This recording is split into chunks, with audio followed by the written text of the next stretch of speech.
Welcome to everyone. This is a really wonderful evening. There's a lot going on in the Olean community, so it's wonderful to see you making the time to be here this evening. Before we start, just a little bit about the rule of filming, that we have one official filmer, and that film would be made available on the Olean Times-Herald. So we won't allow anyone else to film anything for the evening. And I feel very badly about this. I used to be a school teacher, but I'm going to sit in that corner and watch and make sure nobody holds up their camera or their phone. And if they do, we'll have to stop the forum until the filming stops. So it is a really important rule for this forum, that there's only one official person doing the filming or recording. So I'd hopefully trust everybody on that. So again, welcome to everyone. To make the commitment tonight to be here with each other in our community. And in particular, I'd like to extend a warm welcome and hearty welcome to our neighbors who have come from other counties and have traveled from other counties to join us for this evening. And of course, a special welcome to our 5 candidates who made an incredible commitment that I can't believe we're all here, all 5 here on this one evening in a summer. Well, it feels like summer to us anyway. So thank you to all 5 of you for coming this evening. And I'd like to just, before I forget, point out that the woman, can you raise your hand, Linda? That woman there, Jennifer and Linda, those 2 gals, they'll be holding up the time sheets. You'll get 3 minutes. Each of you will be asked a question, the same question, and each of you will be given 3 minutes to answer the question, and they'll hold up a sign that says 1 minute left, 30 seconds left, or time's up. And we have a huge hook that will lower down on the time's up, just to make sure we all respect the time frame. This Democratic Candidate Forum is being co-sponsored by the Olean Times-Herald and the Citizens Action Network of Southwestern New York. My name is Elizabeth Ludwig, and I'm a member of the Citizen Action Network. And for full disclosure, I am not a registered Democrat.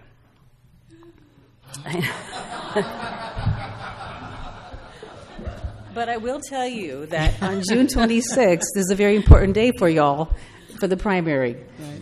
Because of New York State, I don't get to vote. Nobody gets to vote in the primary for a Democratic candidate. Of course, you're a Democrat. So a very important day for everybody to get out there and vote.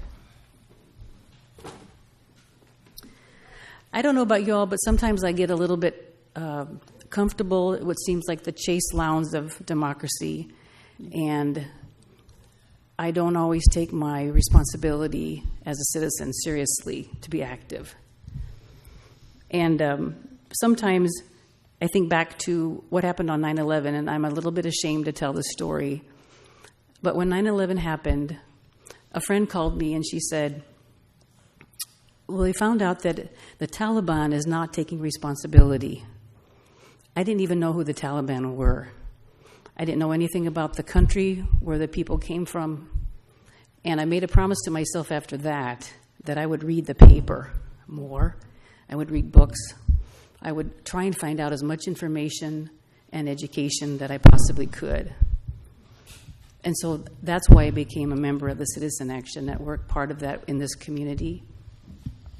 I think the important role that journalism has to play and our co-sponsoring with the Olean Times-Herald is really crucial. That journalism, citizen action, education are all key 3 components to democracy. So I'm so excited to see people here willing to find out information. So excited to welcome the 5 people here who are making the time to share with us so that we can learn more about who is running for our offices. Walter Cronkite said that journalism is what we need to make democracy work. And Thomas Jefferson said that information is the currency of democracy. So, Jim, we're very excited to be hosting with you tonight and grateful for your presence here. And this film will be available on the Olean Times-Herald website. So that will, if anybody, I know a lot of people who couldn't be here this evening that will probably want to watch the forum and hear the answers.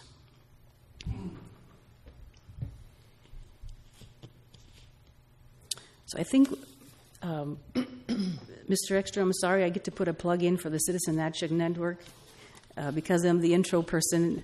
And maybe we'll let you put a plug in for Lowell Times-Herald. He'll be moderating the debate and asking the questions. It's actually not really a debate. That's why we're calling it a forum, because it's not, the questions are not set up in debate style. Just more of a way to get us more information from different perspectives. So the Citizen Action Network, one of our sponsors this evening, is a local organization made up of volunteer folks who want to make a concrete difference both in our local community and in the wider communities of our nation. It's sort of the mission of CAN, Citizen Action Network, to bring the ideas and principles of democracy not just to politics, but also to the areas of our social life here in our community. So there's a sign-up table on the outskirts of the lobby area if anybody would like to sign up or find out more information about it. So we'll have roughly about an hour and a half of the forum here with questions. After the forum, we'll all be invited to go to the lobby where each of the candidates will have a table. If you want to speak with them personally, ask them a question that or a concern that wasn't dealt with in this forum. You're welcome to stay for that. It will be about another 30 minutes or so. We want to make sure your trip here is worth your while. Well, I'll introduce the candidates alphabetical order.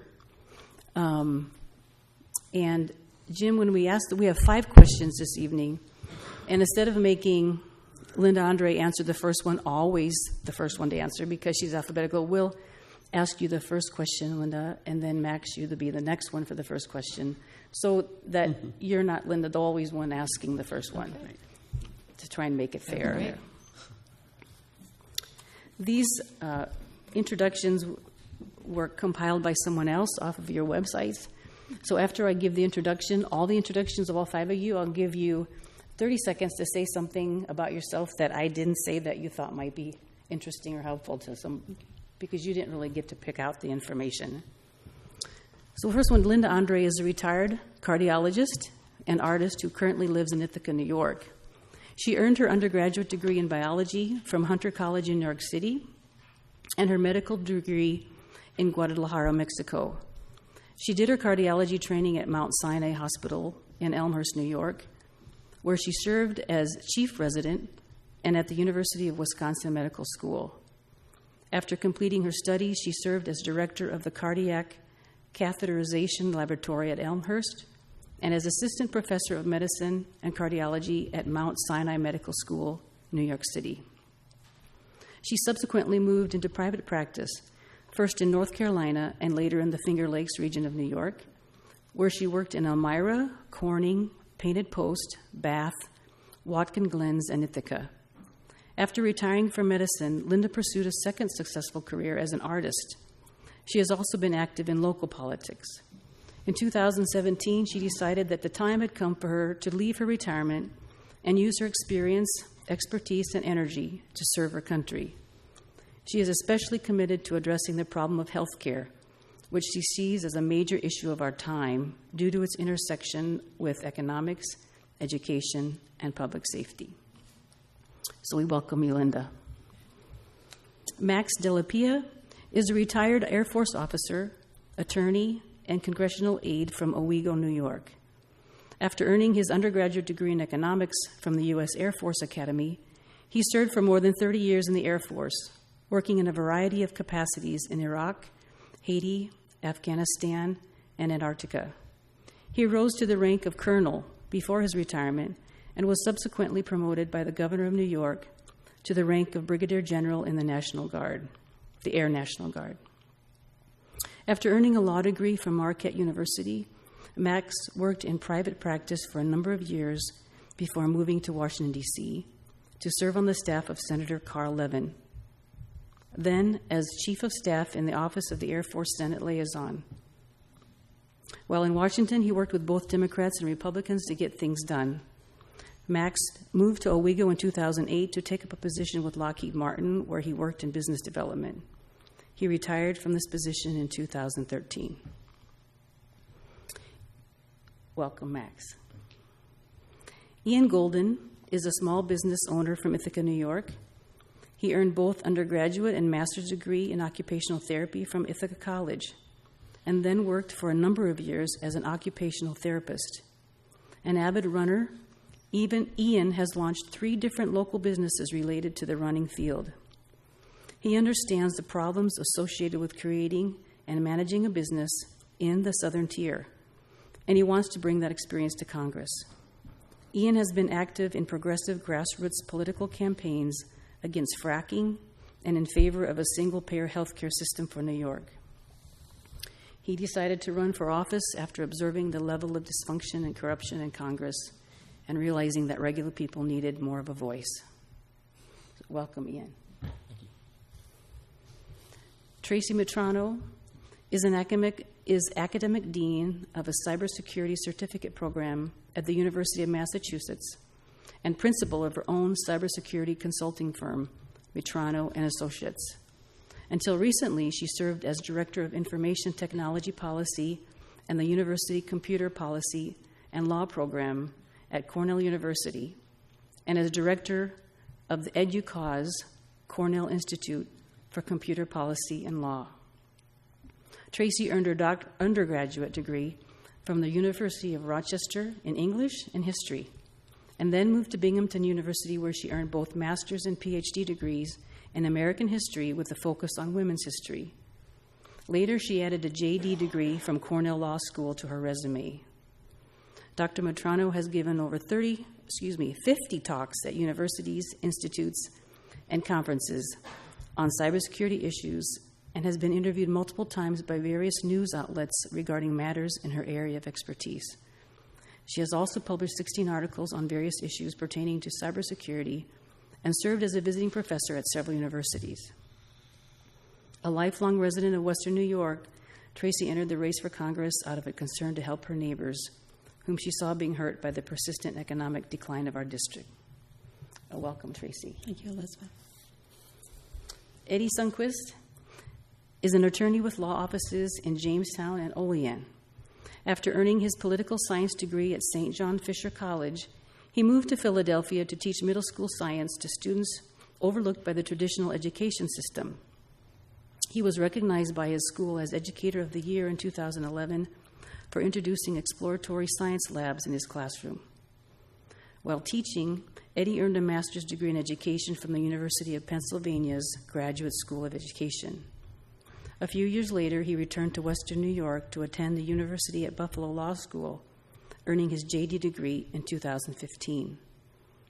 While in law school, Eddie worked in the Buffalo community to develop alternatives to school suspension and discipline programs.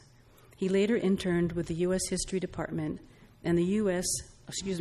Treasury Department and the U.S. Attorney's Office, and clerked for an administrative law judge at the New York State Division of Human Rights. After completing his law degree, Eddie returned to Jamestown to practice law with the law firm of Lewis & Lewis, P.C. Since that time, he has worked tirelessly to represent injured workers and grieving families across the Southern Tier. He decided to run for Congress as a way of bringing progress to a district that has been in economic decline for his entire life. So welcome, Eddie. Thank you. So we welcome everyone. Thank you again. I was asked if we were going to have an intermission. We'll have to see how that goes. We're going to try and do the 90 minutes or roughly there, but please feel free if you need to leave to use the facilities. Men's and women's rooms are out in the lobby area. And I think we'll just welcome Jim and get going. Oh, I'm sorry. Yeah, I'm sorry. I give you 30 seconds. Are you going to time them, Linda? Yeah. So why don't we start with Eddie? We'll go backwards. You'd like to say something that we didn't get to include in your bio. Sure. Well, first off, thank you for having us, and thank you for all the information that you're able to glean from our websites and from talking to us. The one thing I would add, I think you missed, was I'm a dog lover, so I do miss that. I have a bit of a puppy, a Westie, named Zoe, and she is running around as we're running around the campaign. I often bring her along sometimes. So But overall, I would just say, I just want to add that I am proud to be a young professional who's come back to this district and come back to this area to practice, because so few do. So excited to be here. Thank you. Thank you, Eddie. Tracy. Thank you also, Elizabeth, sponsors, and everyone who's come this evening. Just a little tad around the corners. I grew up in Western New York, but as a young adult, I moved to Binghamton, and then Endicott, and then Ithaca, and now I live in Penn Yan. So I've lived in Western, Eastern, and the central part of the 23rd District my entire life. And I have two boys, Nico, who's 26, and Sam, who's 21. Thanks. Nice. Thank you also, Elizabeth and Jim, and to so many of you. I think I'm thankful that we as candidates have probably met many of you, and for those that are just attending for the first time to see what it's all about tonight, thank you for your engagement. Now, similar to Tracy, I'll also add that something very critical, I think, to my narrative and why I'm here is I also have two daughters, ages 7 and 9. When I look forward to the world that's not just now, but what's coming at us, that's literally one of my biggest drivers. Mm-hmm. So thanks again. Thank you. Max, welcome. I'm running because I've served my whole life as an Air Force officer, and in every capacity, it's because I care about people, and I care very much and deeply about this district, and I want to make it better. A couple things that were not quite correct. I never served in Iraq. I did serve in Afghanistan, however, on a NATO base. I worked with 13 different other nations. I was a senior U.S. Air Force officer there. I also got a master's at National Defense University, Industrial College of the Armed Forces in National Resource Strategy. Thank you, Matt. And thank you for everything. First of all, I'd like to thank everyone for coming, taking your time out, and being great citizens. Thank you, Elizabeth, and thank you to the Olean Times-Herald. One of the most important things I have done in my life is raise a child. I have a 25-year-old son who's out on his own, and he's one of the most wonderful people I know. I'm also married to a man who has a business in Ithaca. He is a computer scientist and runs a research firm. In addition, I have spent, from the time I was 13, volunteering in any community that I lived in, and I feel like that's what's happening now. Thank you. Thank you. Thank you for enriching that bio. Okay, Jim, I'll welcome you up, Jim. Thank you.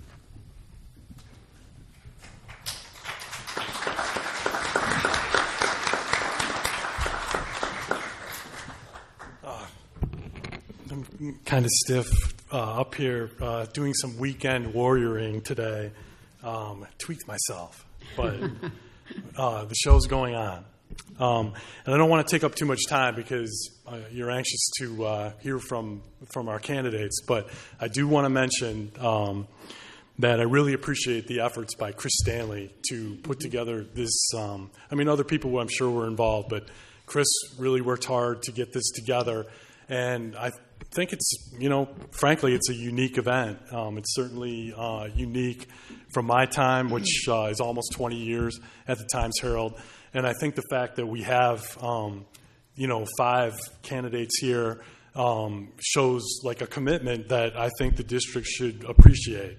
I think it probably reflects the times we're in, but choice is always good, and it's gratifying to see that we have choice and that we have, 5 really dedicated candidates. So I just wanted to mention that. Okay, we'll get right to it. And I guess we'll start with Dr. Andrei down there. First question, why should Democratic voters in the 23rd District choose you to represent them in Congress? What would you say are your chief qualifications for such a position? Okay, well, why choose me? I have a depth and breadth of education and experience that is needed in Congress. I will also be the only second scientist in Congress. I believe it's time that we bring science and sanity back into our government discourse. I am passionate about people. I spent 30 years taking care of people, listening to them, listening to their pain and suffering, and I feel like I am now practicing medicine again in a different way. I am ready and able and anxious to come up against Tom Reed in any debate that he is willing to have with me. I've already come up against him in Enfield, and we had a very nice, reasonable, professional interaction. And I believe that's what we need to do now in our country. Have a reasonable discourse amongst people who otherwise would disagree. Okay. Just keep moving down the line. Okay. The reason I feel I'm qualified is because I have a breadth of life experiences that don't just, it's not one area or another. It's a life of 32 years, 10 months, and 3 days. But who's counting? That's a lifetime of service, leadership, and team building. I had responsibilities that included the training, care, and equipment of 1,260 airmen and women. I had an annual budget of over $93 million, and I had 14 aircraft that flew all over the world. I've been involved in everything from the first Gulf War, Desert Shield, to Haiti, to Afghanistan, and we supported the National Science Foundation and the U.S. Antarctica program in Antarctica and in Greenland. And they actually named a glacier after me. I don't know if you knew that. We didn't say that before. But Google Della Glacier and you find out that they have an hourly forecast and you can check it out. It's cold and windy pretty much all the time. But it could be changing. But seriously, in addition to that, I've also been a litigator, a defense attorney. I've owned my own practice, and I worked for Lockheed Martin in business development for over 5 years. But most pertinent, I think, is my experience in Congress. Not as a congressman, but I was on the personal staff of Senator Carl Levin from Michigan for a year as a Brookings Fellow. And I worked for the Secretary and the Chief of Staff of the Air Force and Air Force Senate Liaison. Now, that's just a resume. But what it tells you is that I can identify and relate to people regardless of where they're coming from, whether they're from Republicans, Democrats, or independents. People respond to the fact that I have already served them and I intend to serve them. If you choose me and you trust me enough to send me to Congress, I promise you I will listen now, and I will listen and I will have your back when I get to Congress. And I will also be able to be a leader in that freshman class as I have throughout my career. One thread that goes through everything is my care about people. And I know, as I've walked around this district, that there are people that trust me to do something. And I will do it. I will serve you and them, and I'll talk about it more later. Thank you so much. I think, unfortunately, Max's Glacier is about half the size it was when it was named, though. So we're collectively going to work on that. Why me? Me, because I feel like the issues that we've talked about in prior forums, maybe not really get into this evening, aren't issues that I just created for some intent toward a political run. They're what I've been living for, I guess, my entire life. Really, I think that when we're looking to talk about who will be most electable against Representative Reed to bring new change, new energy, my roots, I grew up in rural Pennsylvania, and I think that much of what framed my background resonates quite well with the district at large. When we talk about issues of the economy, many of our towns, cities, rural areas are really struggling. You can look at the somewhat information with a grain of salt that comes out of employment numbers. You can just look at anywhere you go just to see how many people are really struggling across the district. So when we talk about jobs, I'm the only one that's actually created jobs upstate, paying living wages at the expense of, I guess, my own security in some sense. If we talk about healthcare, myself and Linda are the only two with a background as healthcare practitioners. We can really weigh in on individuals who can both access and afford it and those who can't. As a small business owner, I can tell you that the system right now doesn't work. The numbers don't add up, and communities and families, including my own, are struggling. When we talk about issues of the environment, these are issues that I've also been walking for some time as well. I've been on foot knocking on doors to keep hydraulic fracturing out of the community, while also understanding while some people might be in favor of that are stretched really thin. I was on the ground most recently standing with those of the Seneca Nation and Defend the Ohio to keep the filtration project out of the headwaters of the Allegheny. These are platforms that I haven't just spoken about, but I've really walked. When we talk about the struggles in rural areas, and we talk about dairy farmers, well, where I grew up in rural PA, I was surrounded by Amish farms, and I can tell you that that's a vital part of our communities. And I feel really comfortable connecting with those individuals. Where I grew up, the wealthiest among us in our social circle were roofers. So when we talk about vocational trades, what it means for communities, the skills and the jobs we have in the district right now, well, that's my baseline. That's what I look toward. So when we're really looking for the right fit, those who can really weigh in and to bring really a representative who doesn't just talk, doesn't just show up for photo ops, but actually get something done, I'm going to be your representative. So thanks for the opportunity.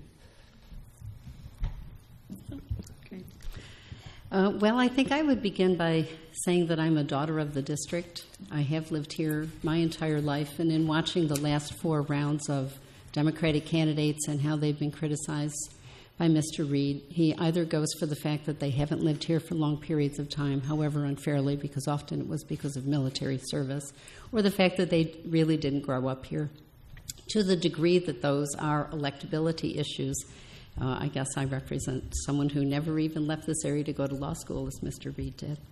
I think the second thing is being from here and knowing, when your neighbor suffers, you bring over a covered dish and you're there for other people.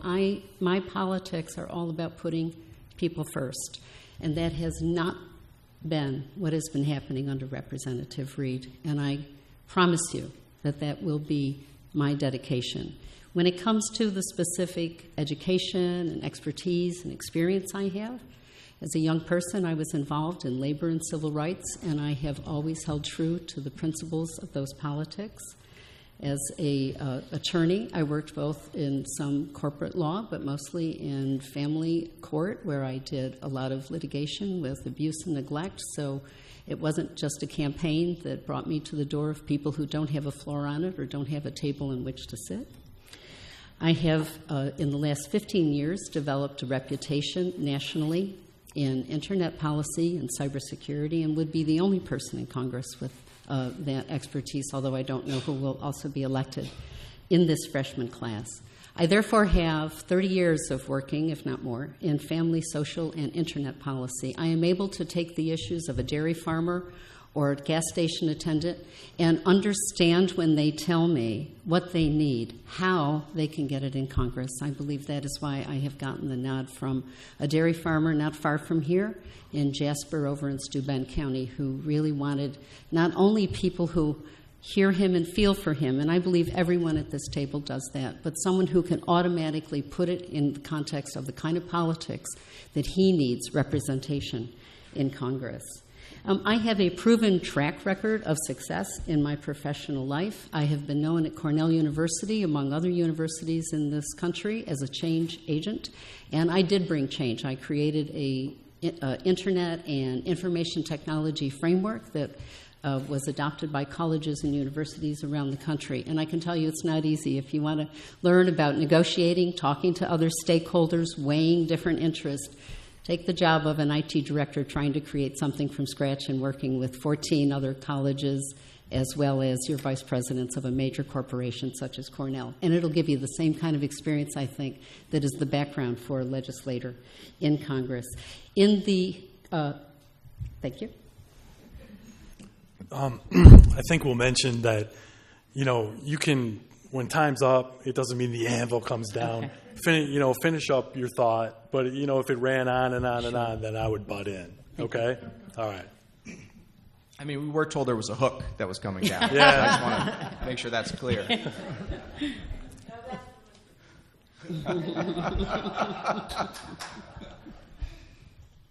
okay to start? Yeah, go ahead. Yep. So thank you all for being here. As our bio said, I'm actually an attorney from Jamestown and also have an office here in Olean. And the question was, what makes us suited to go up against Tom Reed, right? We start with the presumption that Mr. Reed is the one that's actually doing things for people here in Olean, right? That he's doing things for people here in this district. But the reality is that we hardly see him. We hardly see what he's doing for people here. Because I'll tell you what, he's not doing anything for those laborers at Dresser Rand that come into my office, because I represent workers' comp folks, that got hurt at work. He's not doing anything for them. He's not doing anything for the people that are on our farms that need the migrant workers to come in and work our fields. He's not doing anything for them. Instead, he's talking about building up a wall so that we can keep people out. That's ridiculous. That's ridiculous because I grew up in this area. I grew up here. And more than any other candidate, I know what it means to be cut off from the rest of New York State and from the rest of this nation. Because that's what happened to this district. Over the past several years, we have been cut off. We have manufacturers that continue to close, like Dresser Rand in Wellsville, laying off 250 people. We have young professionals that won't come back because there's nothing there for them. And we've got farms that are barely surviving in the red. These are family generation farms, and we're doing nothing to help them. More importantly, we've got a representative that's doing nothing to help them. I jumped in this race because, unlike the other candidates here, we need a fresh voice in Congress. We need someone who's going to take people to task and recognize we need more transparency, we need more accountability, and we need more relevance for our Congress than ever before. It is incredible to me that we continue to be an area where folks don't want to come and start a business, where folks don't want to come and be back with their families. But we can change that. We can change that by sending someone who's willing to fight for the people here until we get real progress in this district, until we get our people back to work and we get those young folks back. And that's what my promise has been along this campaign trail. Not only as the youngest candidate, but the one that's willing to fight tooth and nail, because I've seen what it's like to live here. And I'll tell you what, we can't survive if we don't bring change now. Okay. We're going to move on to the next question. Mr. Della, you're going to go first, and then we'll work down this way again. Okay. As you know, there are more registered Republicans and independents in the 23rd District than Democrats. So you cannot win in November by appealing to Democrats alone. Assuming that you win the Democratic primary on June 26th, what can you tell us about your strategy for winning the general election in November? I think anybody who runs, that's any of us, if we are to become successful in this endeavor to win this congressional seat, we're going to have to do three things. We're going to have to join together a fractured Democratic Party. How many people voted for Bernie? How many people voted for Hillary? How many are over it? Not many. Listen, folks, this is important. If we don't have enough in common to move out, commit ourselves, volunteer, and get out there and replace Tom Reed with one of us, we have our own selves to blame. What we have to do is embrace everyone who's willing to fight for a promising future with one of us. And I want to tell you why I think I am the person that can be elected and how I can join people together. We need to turn non-voters into voters. How do we do that? I was out in Chautauqua, and I was talking to the people behind the counter there. I'll talk to anybody. Ask Aubrey, my campaign manager.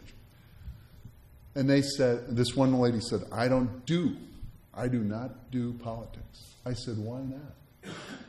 And she said, it wouldn't matter anyway. I work all day. I can't keep track. No matter who gets elected, it's the same. I work hard. I put my kids, feed them, put them to bed, and it starts all over the next day. To get people to vote, they have to trust the person that you send out against Tom Reed. They have to believe that that person has their back and they'll make a difference for them. Otherwise, what's the point for them? Last but not least, we have a 26,000 vote deficit between Democrats and Republicans. How do we get a Republican who ordinarily votes Republican to vote for a Democrat? I'll tell you. I've gone around this district. I've gone around my neighborhood, door to door.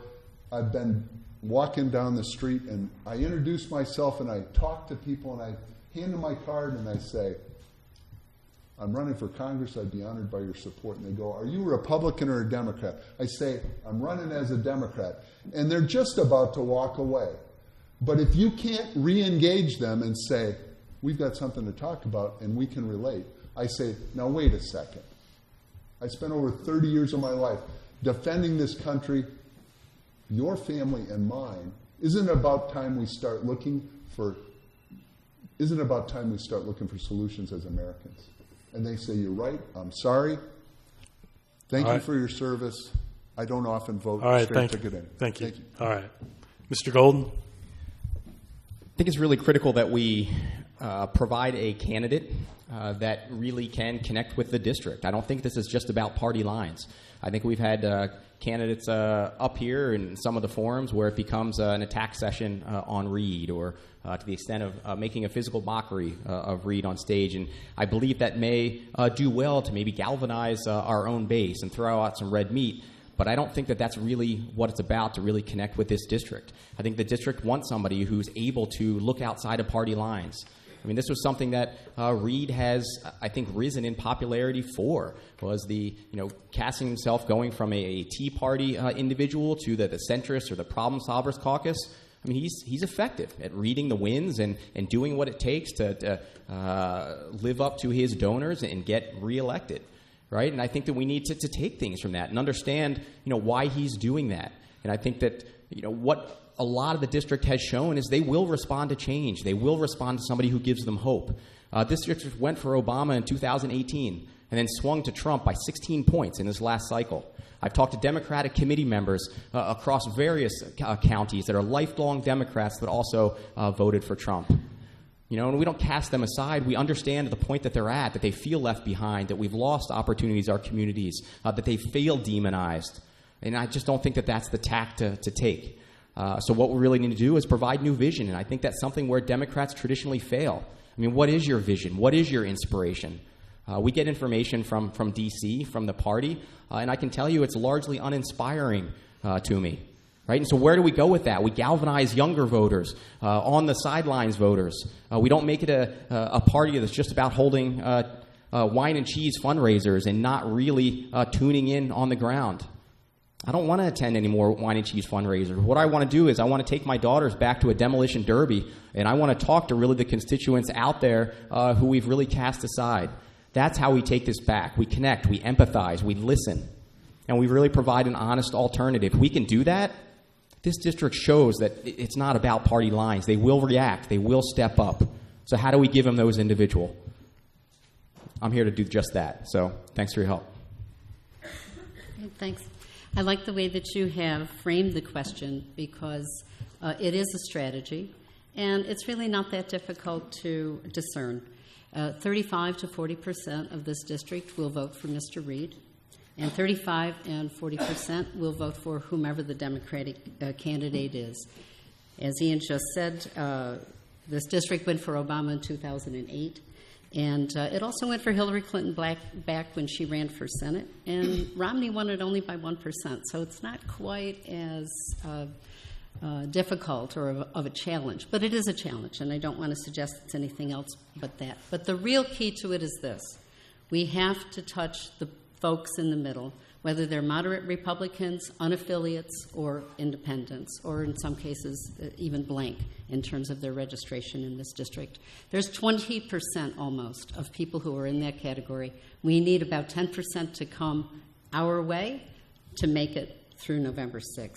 And how do we do that? The approach I'm taking is common sense politics. And, I've heard Mr. Reed start to use that phrase since I began using it when I ran a year ago.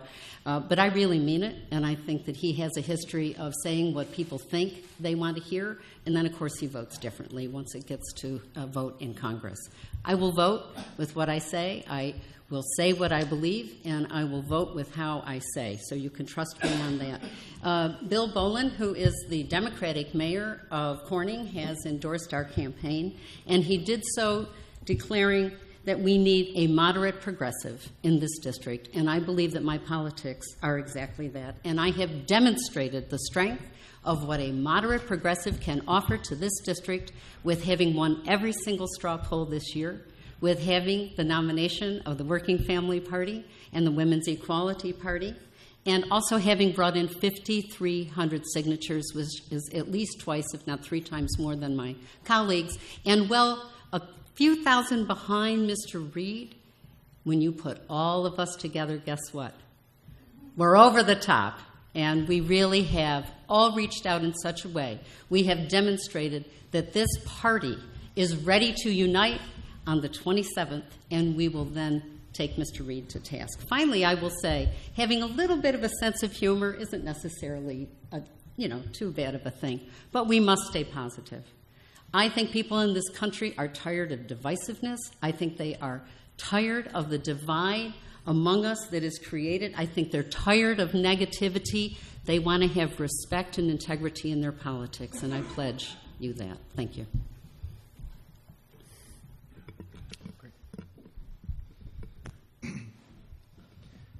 Tracy, I think you're right. I think that they are tired, and oftentimes when I'm going to the doors, I hear how they want to start throwing things at their television. And I don't know if warranties are on the rise this year for televisions or whatnot, but one of the things I want to just start off with, but how do we talk about strategy here? I went to the Basilica Fest, and I'm saying that if you're not here, you're probably drinking at the Basilica Fest today, right? So I went there, and I just started talking to some folks that were there. And I talked to a gentleman, and he went up and he goes, "Hey, what are you running for?" And I said, "I'm running for Congress." And he goes, "Oh, that's great." He's like, I once worked for this guy named Tom Reed, and I was his volunteer, and I went and hand out material across this part of the area. He's a laborer, a nice guy. He was talking to me for a little bit. I didn't say whether I was a Democrat or Republican. We were just talking about the issues that he's facing. We're talking about the issues that he's having at work with dealing with getting hurt at work and then being threatened to be fired because he was going to file a claim. We're talking about issues that he has in terms of just being able to find a job in this district. We're talking about just where he lives and what's going on here in Olean. And one of the things that he told me was, "You know what? I like you, but are you Democrat or are you Republican? I don't know." And my response was, I'm running as a Democrat, similar to what Max said. But the reality is this. More and more of our generation of millennials and folks across this district are not associating with a party. They're associating with a person, someone that's willing to fight for them, someone that's willing to do the things that they have asked to do, not go to D.C. and vote behind their back. That's what we have in a representative now. So how do you win those people? You talk to them. You reach out to them. You go door to door. You go as neighbors, as friends, as people, and say, let's talk about what issues you have. All politics is local. We've heard this over and over again. And that's what it is. You win by talking to people and getting them out to vote and recognizing that we have a new opportunity to not only change this district, but flip this Congress. Not for Democrat or for Republican, but for people that care. Because more than anything else, we need people that are going to be able to talk to one another, to compromise, and still have a beer with each other at the end of the day. That's what Congress is supposed to be, and that's what I'm trying to bring to the table. Okay. Next question. I think I get to Linda. answer that. Okay, so let's reiterate the question here. There are more registered Republicans than Democrats, and what's the strategy to win? So since I joined this race, I have been crisscrossing this district, and what I have been doing is listening. If I learned anything in practicing medicine for 30 years, I learned how to listen. And what I'm hearing is a lot of fear. I went to Bath for the Dairy Parade and Dairy Festival, and I must have met hundreds of people.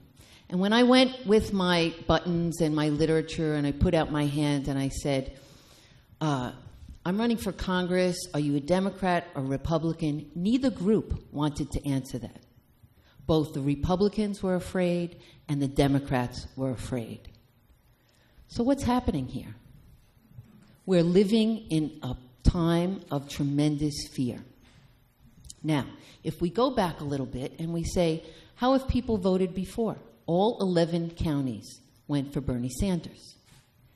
And then Trump won the presidency. So how does that work? What do they have in common? They are both populist messages. And I think what we have to do is listen to people. Not so much talk at them, not so much tell them what we think, but ask them what they think.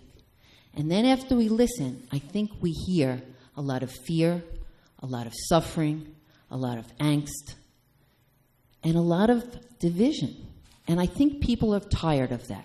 I think it is beyond Tom Reed. He's a negative issue. He almost doesn't exist. People are looking for hope, and they're looking for ways that they can connect with each other. What they want is to be safe, is to be loved, and to be able to reach their dreams. Now, in terms of love, that's the message. We have to find our common humanity. We have to realize that we are being divided, rich and poor, black and white, old and young, and we have to find our common humanity, common goals, and in that way, we will win. We will win this election. We will win as a district. We will win as a state. And we will win as a country. Okay, now we can move on. And this is indeed for Mr. Golden to start. Traveling across the district, speaking with potential voters, what are you hearing from them about what they see as the most important problems facing our district specifically, but also the country as a whole? Has this had an impact on your plans and priorities? I think it's provided, more depth and faces to those, to the stats, to the experiences. There are a lot of, common and underlying themes across our district. There's also unique challenges. We can look at, one of our hardest hit, as Eddie mentioned earlier, one of our hardest counties losing Dresser-Rand, 250 jobs out of Wellsville by the end of 2019. This isn't something that's unique to Wellsville, losing jobs literally year over year, and if it wasn't actually raw numbers, it was always the fear of. Well, suddenly that becomes real, and you look back at what are the antecedents? What is it? Is it automation? Is it outsourcing? Is it just changing of industry? And then where is our representative in that equation to really make a difference, to be on the ground? For as much talk as there is about manufacturing, what does it take to save an entity like that? And so that puts a real face on it. And so you have these, unique faces across the district, but you also have points of hope, and hope is really critical. Right? And so you can look at, in Geneva, for instance, there was somebody I met along the way who has a startup company called Small Grid, basically creating just that, grids that you can drop in next to your house, has a solar capacity, a battery, heat pump. And, when I was going into it and trying to think of what would be the solutions to get from where we are now and what we need to go in terms of jobs, in terms of technology, in terms of the barriers from special interests and industry. This was a very real world, example of that, something that gave me a lot of hope. This is how we do it. And how do we get to the point where we can empower those individuals, where we can unleash those entrepreneurs that can basically leapfrog where we are now? And so I think that was very, I think, critical. For so many of us that look at the daily news of just being a mire, a mess, we absolutely need those points of hope. And I'm thankful that this experience has reinforced the problems that we do have, but also really reinforced that there is hope out there, that there's a lot of amazing talent in our district, and how do we enable that? Healthcare. Healthcare typically comes up as some people's top concerns, whether it be the loss of Medicare funding, whether it be Medicaid benefits in terms of the cuts, whether it be cuts to Social Security. When you look at the exit polls nationwide, and you see something like Medicare for All literally being the top platform, when you see it 70% approval rating, and then you contrast that with our current representative who won't even entertain the topic, that's something that is very much a concern across the district. So a lot of real problems, a lot of real points of hope, and I think I need a couple more minutes to go into each of them, but that's a reflection of it. Great. Well, whether I'm talking to a small dairy farmer or a student or elderly or anywhere in between, all across this district, I hear the need for economic opportunity as well as the preservation of our social programs such as Medicare, Medicaid, Social Security, and CHIP. And the way that I appreciate the concerns that I hear throughout this district, from Jamestown and Dunkirk all the way over to Tioga County and Ithaca and across, I can put into the category of essentially 5 areas. We need health care reform, affordable health care. It is time for us to finally resolve this question. We've been churning like an engine that won't turn over about it, and it is time to get a Democratic Congress willing to make the changes that we must have to end this matter of affordable health care in the United States. Only then can we move on to protect many of our other social programs, such as those that I just mentioned, and in particular for our children and for our elderly who have paid into these programs and deserve them.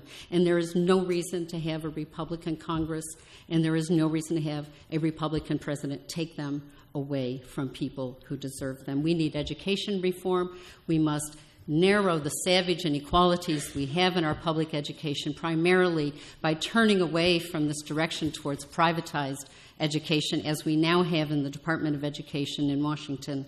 And we also need to create vocational trade and certification program for people from the last couple of years of high school and the first couple of years of college. I created one at the University of Massachusetts, public-private partnership with the Mass Mutual Corporation. It worked. 9 months after we put people through this program, they were getting jobs very much like what St. Bonaventure is doing here with its Cybersecurity Research Center, giving people jobs 60, 70 in areas where there are more jobs available in this country than there are certified people to take them in cybersecurity, information technology, and so forth. I also believe in 0% interest on student loans. It's about time we stopped punishing our children for wanting to go to school and make something of their lives. Furthermore, I believe we must get the kind of infrastructure in here that will bring in 21st century businesses, especially the internet, but also transportation as well as roads. And we need to conserve our natural resources. That includes the issues about fracking, making this entire district serve as a dump, and also the water quality issues that affect us. Finally, I'll sum up by saying we need labor and immigration reform, and I hope other questions throughout this evening will allow us to expand upon that. Thank you.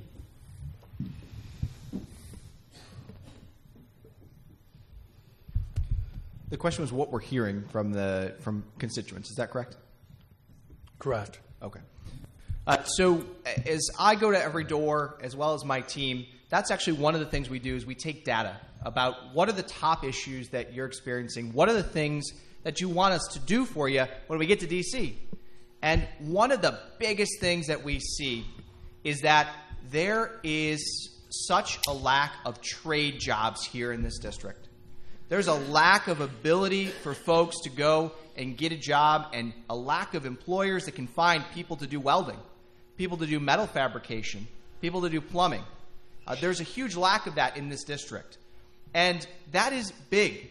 Because how do you expect people to come back? How do you expect people to move here and be a part of this area when there's not enough work for them? There's not enough for them to do.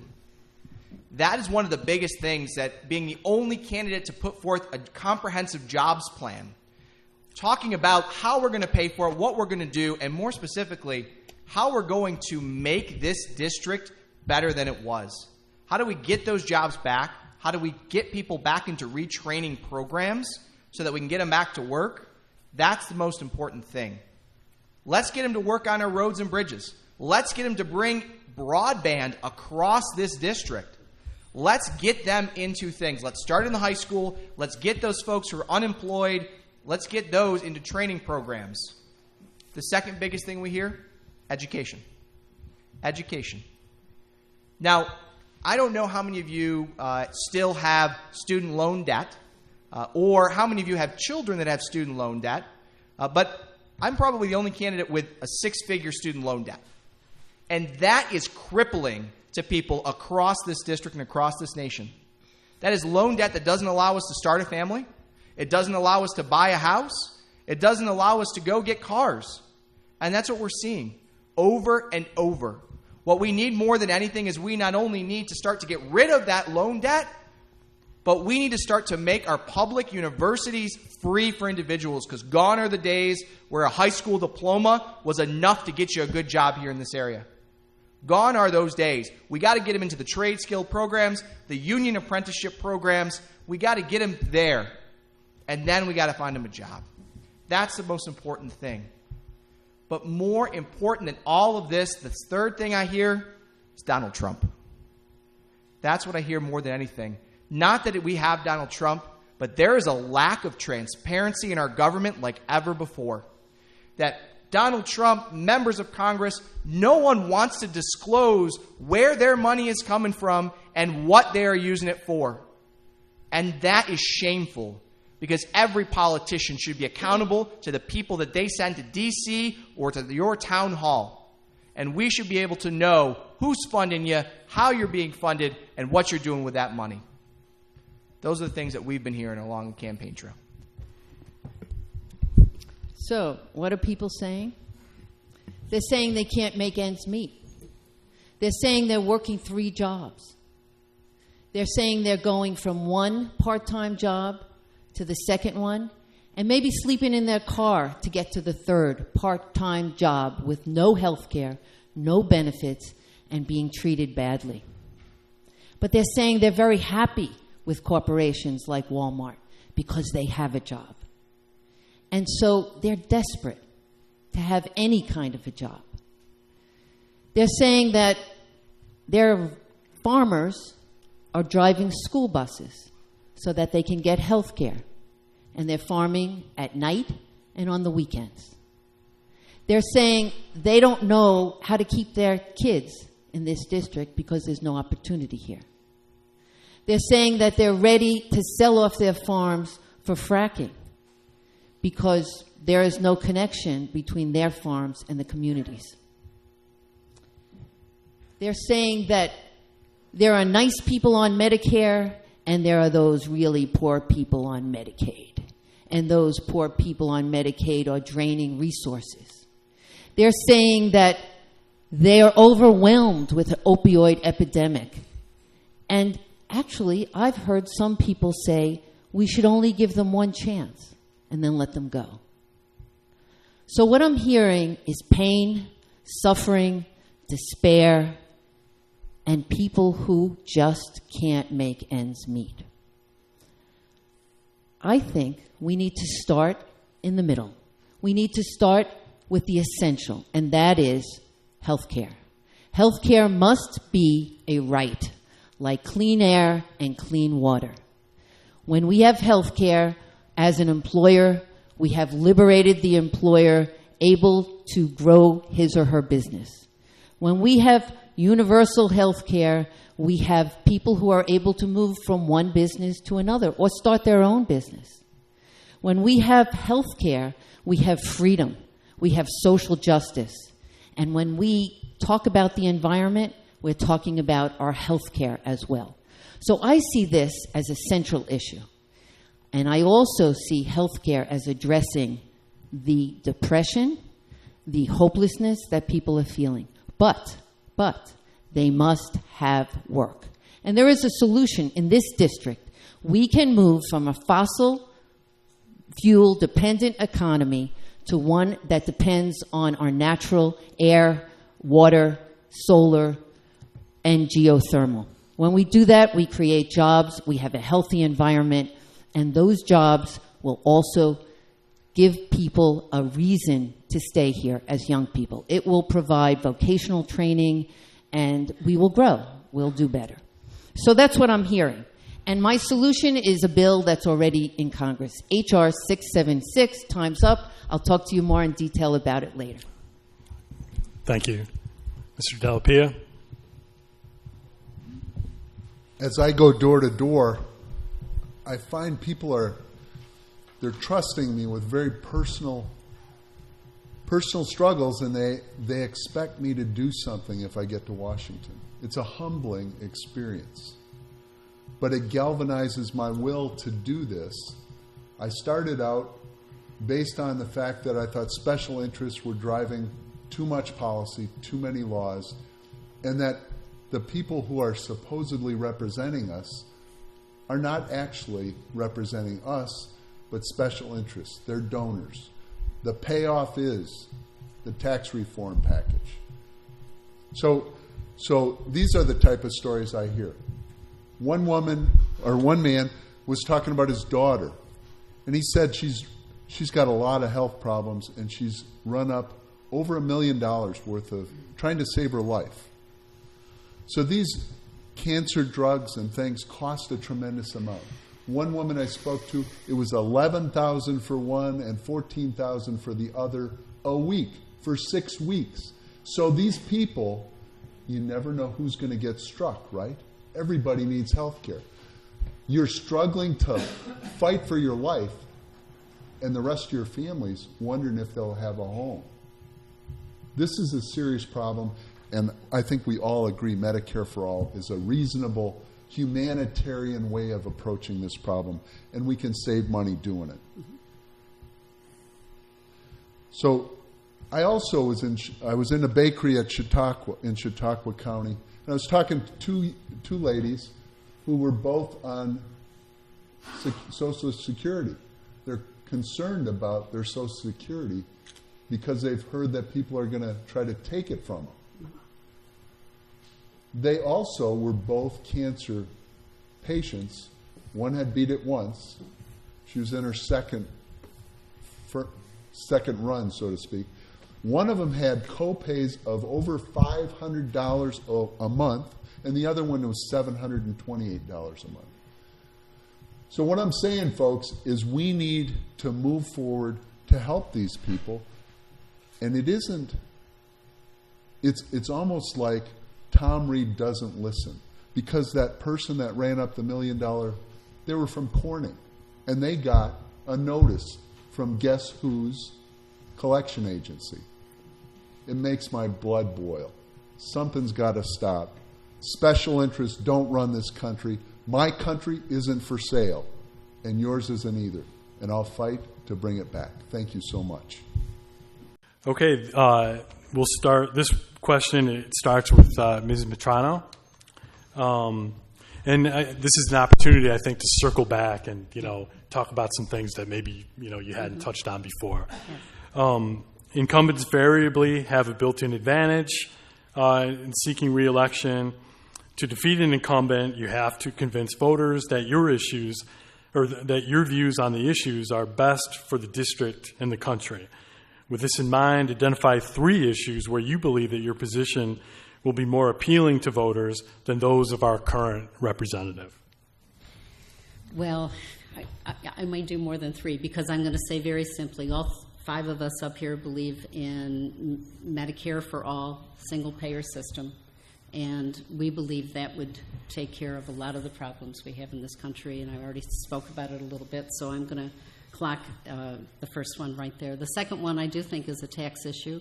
If I were to be able to help other members of Congress across the aisle, as well as Democrats, to flip the temporary and permanent tax breaks that were given in the tax law of December of last year. I would flip it. In other words, working and middle-class people need those tax breaks from now until the foreseeable future. We've already, since the Reagan era, given 40% of our national wealth to the 1% of the people in this country. They do not need another trickle-down tax reform economics. We need to flip it. Maybe we'll go ahead and let the wealthy have, a very temporary break, but I think it's time to end that break. We also need to create more brackets. It's really, if you look at it, the 0.01% that has the greatest amount of wealth in this country, and it's time for them to start trickling it back. Now, I'm being sarcastic when I say that. What I mean is, instead of ending the estate tax, we must reinstate it. Maybe we can have a debate about the rate. Maybe it's not 45%, which it has been. We bring it down to 30 or 25%. But in trickle-down economics theory, that's how you get the money that you've given to that very wealthy back into the public wheel, and we must do that. I also think that we should take a look at the corporate tax. I actually was in favor of bringing the corporate tax down because the reality is U.S. corporations pay 18 to 19% tax with all of the deductions. So go ahead and make it a 20% tax. Let's end the deductions, but let's make sure that they are subject to U.S. tax laws, no more offshoring, and they have to bring those profits back to their employees, not to their shareholders, or to the development of their corporations to bring in new jobs. So taxes, changing that tax Trojan horse giveaway that we saw in December would be a priority for me as well. I think because of what I have learned about the circumstances of the farming community, and this district is 97% of agricultural, that we really have to have hearings on the dairy farmers of America and how they are squeezing our small dairy farmers. We have to have support for SNAP, not trying to diminish it. We have to bring back the food programs we have in the 80s. We have 40% of our children on free and reduced lunch, and yet we're throwing away milk because there's an overproduction. What happened to the block cheese? What happened to the block butter? That should be going, and the milk, bringing it to the children, for heaven's sakes, who need it. I think we should end the subsidies to the very large industrial farming community, and I think we should begin to support our farmers in this community. Okay. Thank you. Yep. I think it goes without saying. I mean, I just would respectfully ask that phones be kept, turned off for the rest of the evening. Thank you. Mr. Sundquist? So when we're talking about three issues, I think the tax scam that we had is actually a pretty good one to start with. More specifically, my biggest problem with that is that not that everyone gets an extra, $20 a month in their paycheck. And that's great. That's wonderful. But let's talk about how wages have stayed the same for the past 10 years. How do you expect someone to live when you make an extra $20 a month, but your wage has stayed exactly the same? And what we're seeing more than more is we're seeing employers who are giving these one-time bonuses and expecting that everyone's going to save that bonus and it's going to last you and allow you to pay for child care. I mean, I don't know if you've ever had to go and get a daycare facility, but that costs more than that $20 you get extra a month, right? That is the biggest problem we have, is that we have a tax bill that's giving the majority of the money to the wealthy donor class and is just throwing its scraps to everyone else in the form of a small one-time bonus. What I would like to see more than anything else is a fight for the $15 federal minimum wage, that we start to use our unions on projects across this district and across this area, that we start to look at raising wages, salaries across this nation, not just these one-time benefits. On top of that, I was proud to say that I'm the one that has a jobs plan. That part of that jobs plan is focusing on, like I said, retraining. So getting folks into programs that are created not only starting in the high school, things like reinvesting in the BOCES program, which gets way too much of a negative rap here in this district. It is an incredible program which has trained workers across this area, and we need to reinvest in those programs. Reinvest in our union apprenticeship programs, getting people back to work. How we pay for it is we do a tax repatriation. So instead of just charging folks based on the money they're keeping here in the U.S., we start to look at a worldwide tax. So businesses should be paying a tax on everything that's they're getting across the world. That money alone can invest in our infrastructure, invest in our workers, and you know what? Pay for a Medicare for all solution for everyone in this country. Because the third major thing that we've got going on right now is an opioid epidemic across this district, including Olean, Jamestown, and the western parts of this area. It is way too often that I see my clients that are legally hooked on drugs, hooked on opiates, get them pulled away cold turkey and pass away a couple days later. And that is all too common what we're seeing with both legal and illegal opiates. We need more drug courts across this district. We need to be able to make sure that we have treatment for individuals and their families, and that we are providing enough treatment facilities and halfway houses across the area. Dr. Andrei? Can you please restate the question? Oh, yeah. Incumbents invariably have the built-in advantage when seeking re-election. To defeat an incumbent, you have to convince voters your views on the issues are best for the district. With this in mind, identify 3 issues where you believe your position will be more appealing to voters than those of our current representative. Okay, so 3 issues and the incumbent. Well, I spent 30 years practicing medicine, taking care of patients who had no money to pay. Tom Reed collects medical debt. I think that's pretty damning. I believe that we need to take our Medicare patients, our Medicaid patients, and the VA system and bring it all together, make it one system, which will reduce the cost, the administrative cost, from an overhead of 30% to 3%. In addition, it will bring us together as people. We will no longer be divided by health care, Medicare for the nice old people and Medicaid for those others. That's also part of this division that's going on, and it's going on through our healthcare system. So I would say healthcare is a prime concern for people across this district and around the country. After all, this is a federal position. So when I go up against the incumbent in terms of healthcare, I think it's very clear that people will understand that I care about them and our current incumbent does not. Now, the second thing, I agree with my colleagues, is taxes. It's a smoke and mirrors game that is being played here with this administration and what they have done with the taxes. So they said, oh, we'll help businesses by giving them tax breaks, and we'll help all the poor people by giving them some tax money back for a limited period of time. That's that temporary benefit they're getting. So what's really happening is that the incumbent is taking money from the oil and gas industry, and he's taking money from Big Pharma.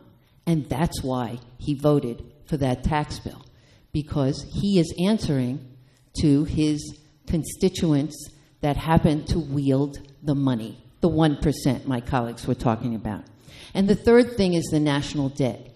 You know, my dad was a Republican, and that meant being fiscally conservative. Well, this tax break was anything but fiscally conservative. And so, in order to pretend to be fiscally conservative, he says, oh, when we'll cut back on social services, we'll cut back on Medicare, and we'll cut back on Social Security. And I will bring that up when I debate him. Thank you. When we talk about Tom Reed having an advantage, I'm not sure his record is his advantage. It's like me saying, when someone asks me, what's your handicap in golf, I say, my swing. Tom Reed's handicap is his record. And as you look at what he's done and what he hasn't done, it's clear to me that his donors dictate everything he says and does, and he's just a mouthpiece for the GOP. He's a rubber stamp for the executive branch. That is something that we need to hold his feet to the fire, because you look at three things. Recently in the ACA, he's so excited he can't even wait for the Congressional Budget Office to grade the thing to find out that, geez, 20 million, 14 million, you figure, whatever it is, he didn't even care to wait. He was excited. He wanted to vote. Why do you think that is? Self-interest? Special interest? Yup, both. Absolutely. So we need Medicare for all. I think we all agree on that. And I think it is the best solution because of the difference in administrative burden, 3% versus 30%. For every $3 of premium, one is spent just to pay for the guy that says, no, Max, that's not covered. And then you argue with them until your phone falls out of your hand or you fall asleep. That's not a service that I want to pay for. The tax reform has been mentioned. Collins, his buddy, Representative Collins, actually put on social media that his donors said, if you don't pass this thing, don't bother calling back for money. That's what happened. It's a payoff, and it's wrong.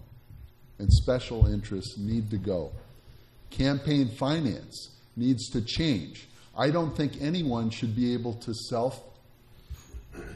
myself included, should be able to fund their campaign. It should be a public thing. You figure out how much it is.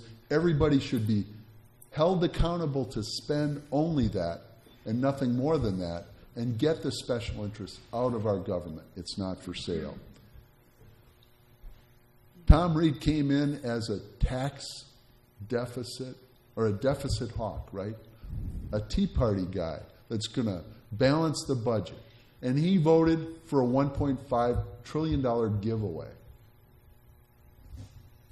In 48 hours, like Linda said, Paul Ryan said, we need to cut social programs. And last, the Farm Bill is a travesty. They want to make onerous work requirements. Thank you. Okay. Mr. Golden? So three. The one in the middle is somewhat massive, so it'll have various points to it. The corruption, which Max just spoke briefly on, the economy, and healthcare, which has largely been spoken on this evening, or in this cycle as well.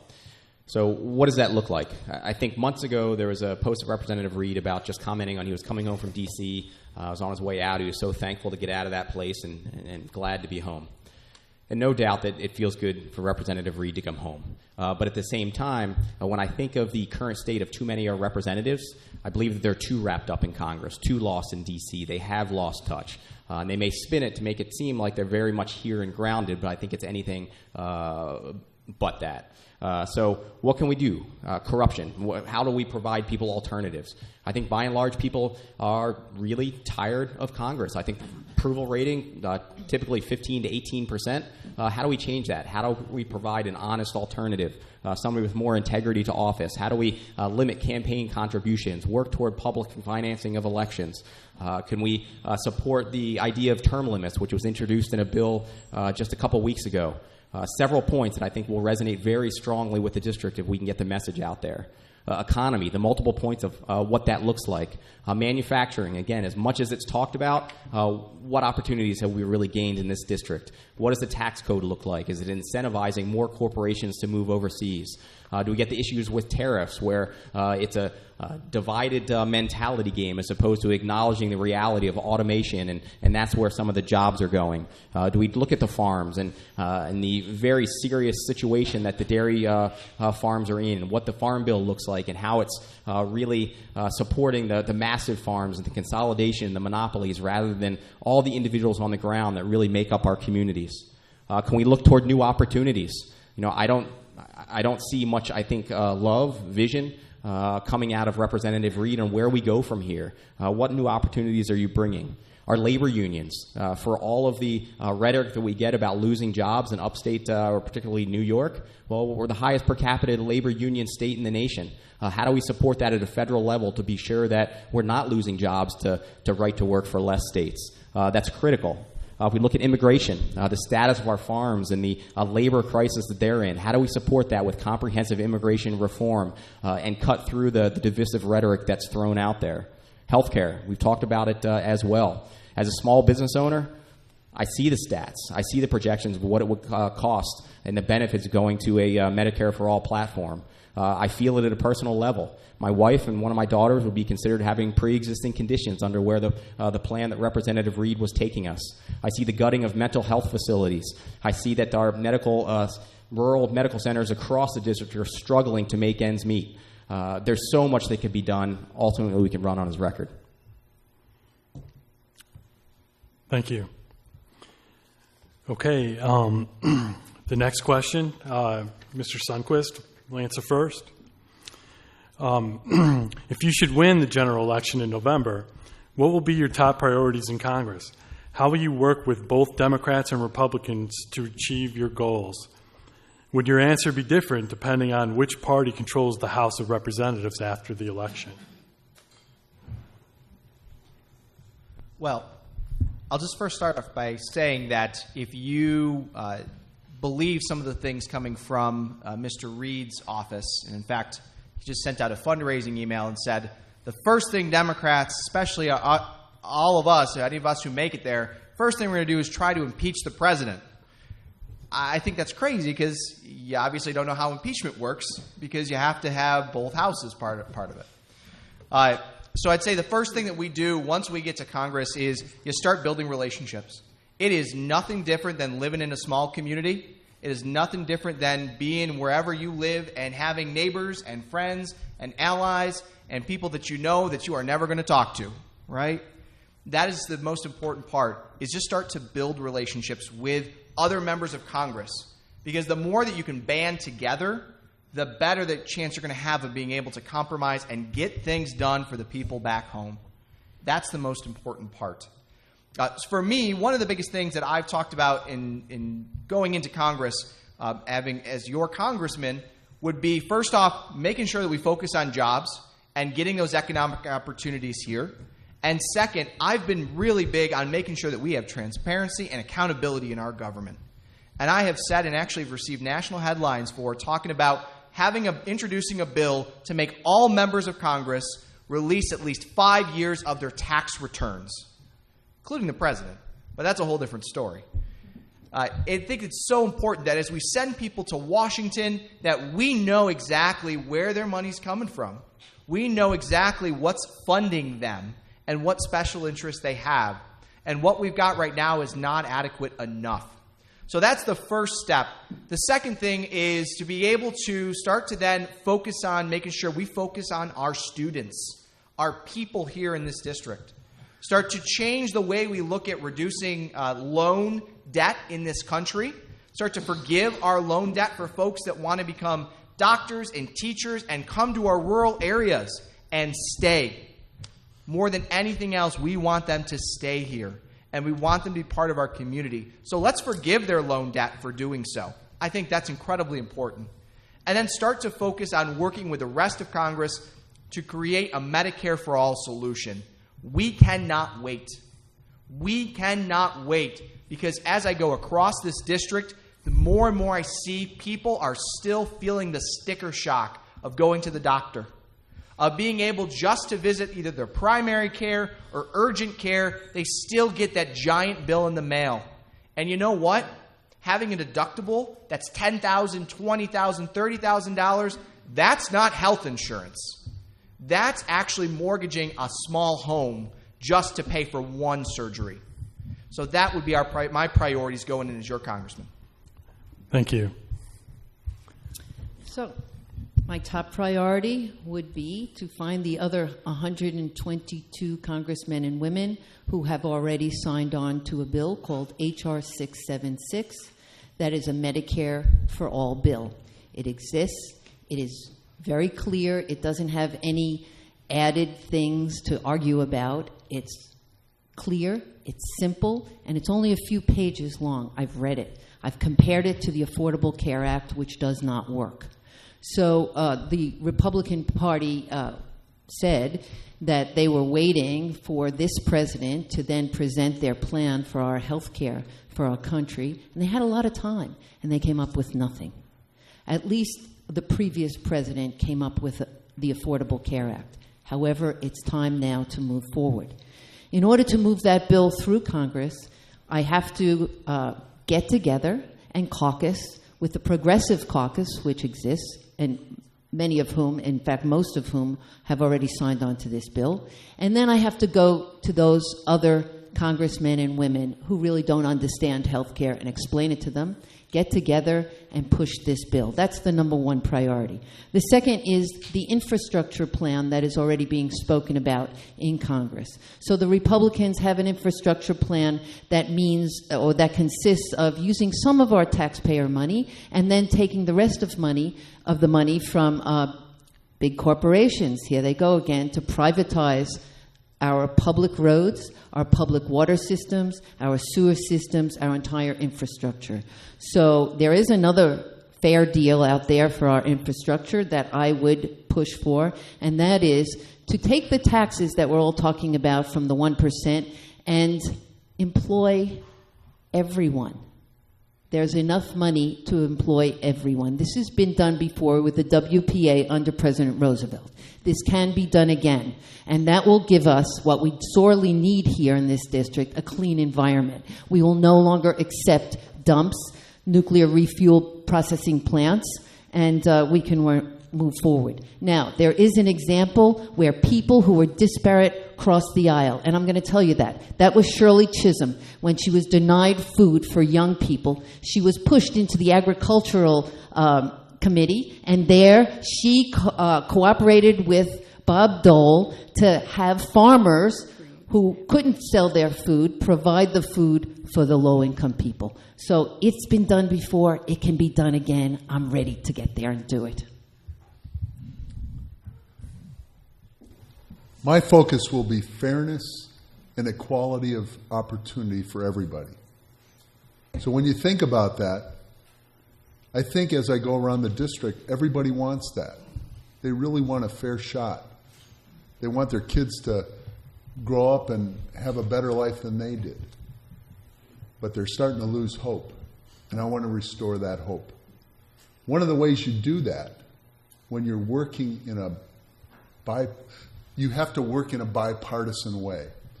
When I worked in the Senate for Senator Levin, one morning they said, Max, would you mind going over and representing the office at the Republican Club for breakfast? I go, I love breakfast, I'd be happy to go.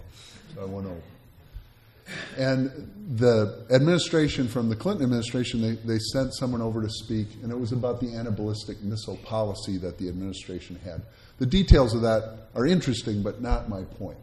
My point is, at the end of the presentation, a young man in his 20s from Thad Cochran's office stood up, raised his hand, stood up, and he pointed his finger at the guy and he said, I've heard you speak before, and you're either stupid or you're a liar, and I don't think you're stupid. And he sat down. And I go, wow. That was 20 years ago. It was toxic then. It's even more toxic now. But the type of person we need is not someone that will call someone a name or roll a grenade under the door and walk away. We need somebody that can bring people together. It may take someone biting their tongue or using some diplomatic skills or negotiating skills or statesmanship. Walk away, maybe not agreeing, but the next day we could be talking about infrastructure, something that all of us need. It's $2 to $4 trillion is what we need in this country to move us forward and get us back to being competitive in the world with our infrastructure. For every $1 billion spent, it's 25 to 30,000 good jobs paid for here by workers here, and that economic opportunity and economic activity creates other jobs. That's a present value. And the future value is we have a broadband internet, renewable energy, things that allow us to engage on the global market and help our small businesses do the job of generating jobs, because that's where it comes from, not from government. Thank you very much. So I think one of the things that I really tried to give Representative Reed the benefit of the doubt on for some time was the amount of time that he is on the ground hosting town halls. In a year or years where some of his fellow representatives were holding none, in my eyes, at least he was out there. Now, for all those of you who've been to the town halls, and the more that you're at, well, you might get a different take on that in terms of whether he's actually listening and what he's doing with that information and how he's using it in the media, but he's out there. So I think that's something that I would like to continue, to be connected with the communities, but do it in a more transparent, honest fashion with more integrity there, to hear the concerns, regardless of where people are coming from on the political aisle, and see what you can really do about those. You know, some of the things that I think that can get done don't have to get done in D.C. So what can we do right off the bat? You know, we can have a connection in that conversation with, as an example, Siemens or Dresser Rand. We can say, you know, is there anything that we can do to still salvage the jobs and bring new opportunities to the plant in Wellsville? You know, if we get in January 2019, that's a pretty short window to try to figure something out. The year-over-year job losses in either Painted Post or Olean in some of the factories, you know, if the writing is on the wall, how do we flip those? How do we also bring new opportunities and look forward and stop being so, I think, short-sighted in our intentions? How do we create new pathways with our constituents? Would it be opening up online login? So as opposed to a representative saying, well, basically, you know, whatever I think goes because I voted in, that's what the constituents want. Well, no, let's give you a policy. Let's say, here's your login, here's whatever, and you tell us how you weigh in on this discussion. Coalition. You know, not going to be an easy race. No illusions here, I think, for any one of us. I think that this can be done. I think that we can take this back, but obviously won't be easy.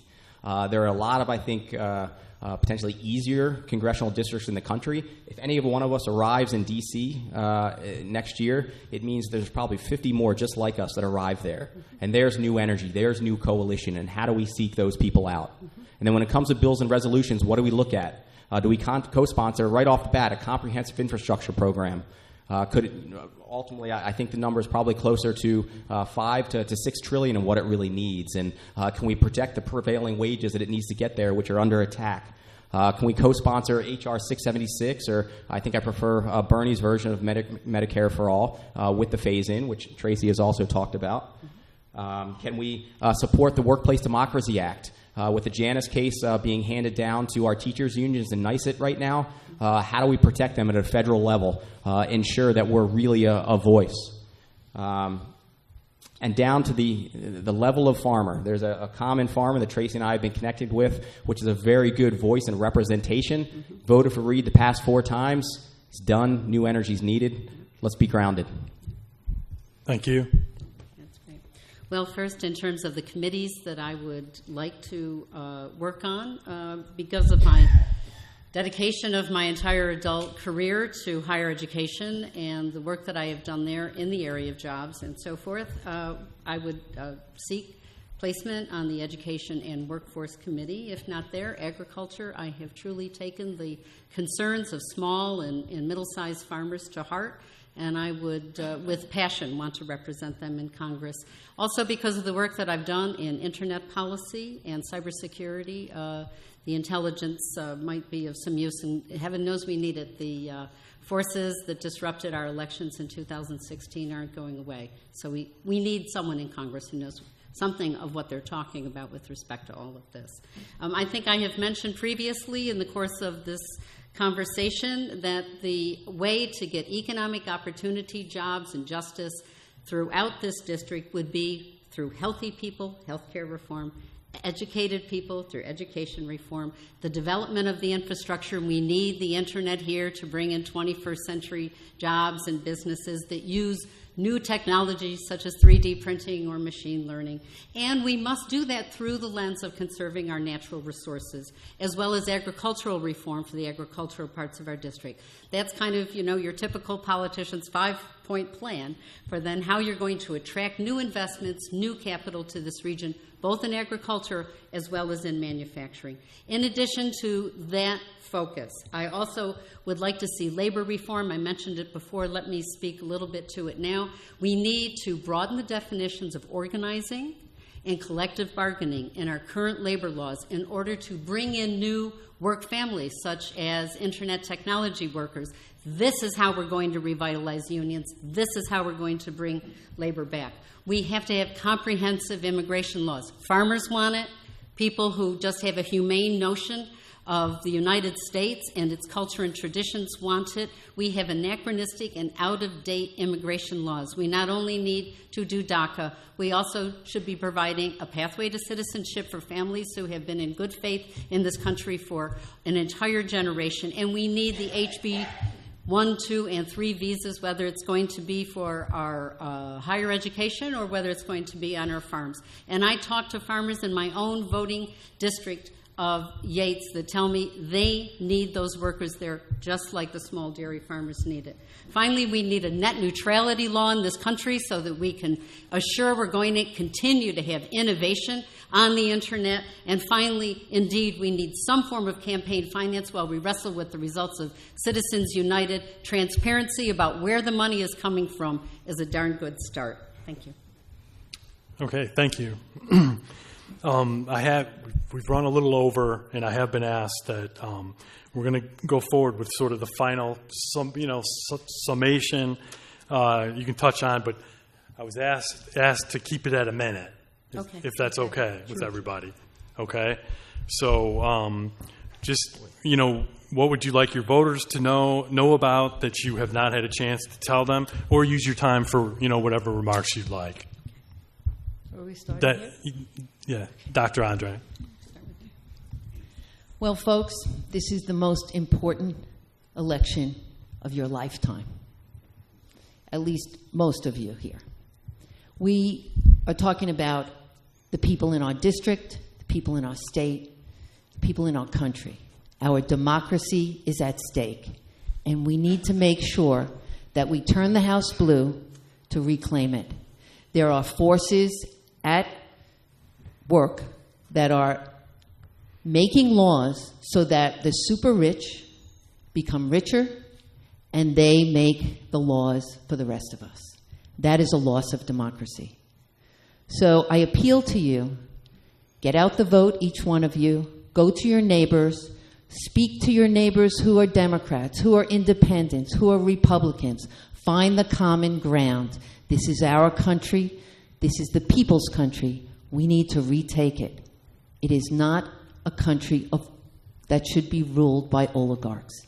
We can do this. We've done it before. We've been through many, many difficult times. I believe now is the time for each and every one of us to stand up with hope and promise for each other. Thank you. Thank you. It's really time to send someone who doesn't accept the political elite that thinks they run this country. We need to send someone that is not driven by special interests, someone who has core values of integrity and service before self, someone who has leadership, someone that can restore our confidence in Congress. It can't be done if we allow special interests to have free rein. We need to do whatever we can to change the way campaigns are run and funded. As I look at what Tom Reed has done, I have made a diligent effort to try to see what he's done. All I can come up with is two post offices renamed and a commemorative coin. And he also convinced me to run against him. That's about all he's done for me. So thank you so much. So we are indeed at a critical time. I'm here because I do have 2 daughters, as I mentioned earlier. I'm very much concerned for the future of their generation, literally at or beyond tipping points. When I think of the economy as it is now, the projection for their future, roughly potentially 30% job loss by the mid-2030s from automation and AI, upwards of 40-some% by the time they're mid-career. Even if we backfill those with jobs that we don't even know what's coming right now, that's a crisis headed their way. When we look at healthcare, number one reason for bankruptcies across the country, thousands, hundreds of thousands die from lack of health insurance, crisis. Environment, we're 1 to 2 standard deviations now above even the worst case projections in 2012. We've got a serious emissions crisis and really don't have much more time to work on it. We need fresh vision, fresh energy, integrity, somebody who will actually represent and come up with solutions to these very complex problems. I'm thankful for the opportunity to be up here, to all of you, and for you in the audience. Let's do this. Thank you. This may be the last forum that the 5 of us have, and as you know, both Ian and Eddie started, some of us started a little later after that. I do want to say, as an opportunity of this last forum, it really has been an honor to be part of this process with my colleagues here and with all of you. My younger son asked me the other day what the best part of campaigning is, and it was the people that I've met, and I'm looking at some of them. Kirsten Chambers, there's Maureen Curry, there's Wayne Jones, and many of others of you, too. To have an opportunity to meet you and to work with you, to listen to your concerns, to try to formulate policy, and to promise you integrity in the democratic process that I will bring as a member of Congress has been the deepest honor of my life, and I feel very good about the career I've had in higher education, but it has never touched me quite as deeply as has this process. I do believe that we have a very critical election coming before us. I believe that this district has been neglected, and I am running to put people first. Thank you. So I think at one point or another, all of us have been called an extreme Ithaca liberal. And, you know, I often say, and I've called out Mr. Reed for this as well, you know, if you want to know where Jamestown or Olean is on the map, I'm happy to step back into a classroom and show you. But the reality is that even if you call me an extreme liberal, there is power in labels. And the goal is to remove that power. So call me whatever you want, as long as you know what I stand for. As long as you know that I stand for making sure we have 21st century jobs in this district, that I stand for fighting outsourcing from here in Olean and across this area, that I stand for making sure that every person in our rural communities can go to a hospital and not have to have a bill, or that I stand for making sure we clean up our communities and help our opioid epidemic. As long as you know that I stand for each and every one of those things and for bringing a new voice to Congress, then all I ask is for your vote on June 26th. Thank you.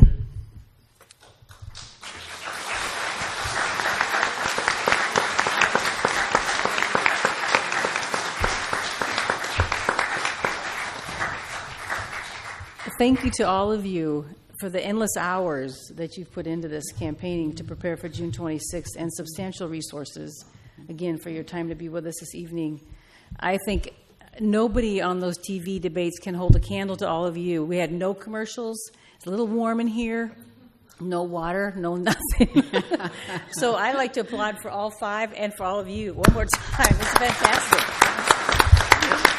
Thank you.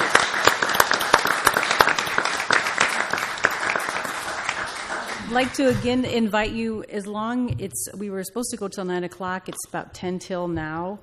So again, we invite you all to move to the lobby area and stay as long as you're allowed, you can, or what you feel up to. Again, thank you all for making time to be here. Thank you. We'll see you out in the hallway.